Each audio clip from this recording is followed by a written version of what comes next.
নমস্কার বন্ধুরা, আজকে থেকে আমি একটা নতুন ব্লগ শুরু করছি। আপনারা সবাই পাশে থাকবেন। আজকে এই দেখুন সফেদা গাছে কি সফেদাটাই না ধরেছে, দেখেছেন? এবার ওই দেখুন আতা গাছে ফুল চলে এসছে।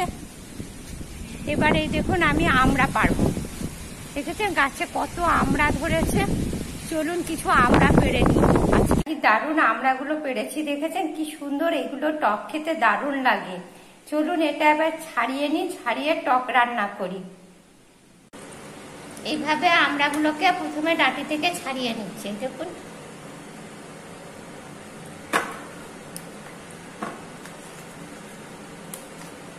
এই দেখুন বন্ধুরা, এতগুলো আমড়া বেরিয়েছে। এবার চলুন এগুলোকে আমি কেটে নিই। আমরা চাটনিটা করবো। আমরা চাটনিটা করার আগে আমড়াটাতে আমি এই দেখুন হলুদ আর লবণ মাখিয়ে নিচ্ছি।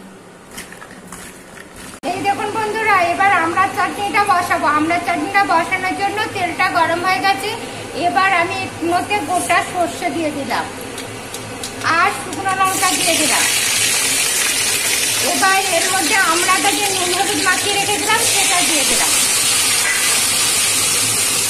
দিয়ে এটাকে প্রথমে আমি ভেজে নেব। ভাজা ভাজা হয়ে গেছে। এবার এর মধ্যে আমি হালকা একটু সর্ষে বাটা দিয়ে দিচ্ছি।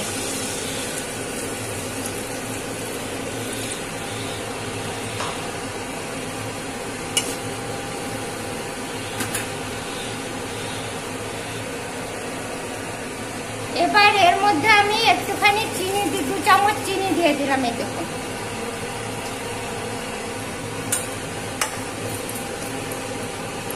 দিয়ে এটাকে আমি এবার ঢাকা দিয়ে দিচ্ছি। দেখুন বন্ধুরা, আমার আমড়ার চাটনিটা হয়ে গেছে। এবার এটাকে আমি নামিয়ে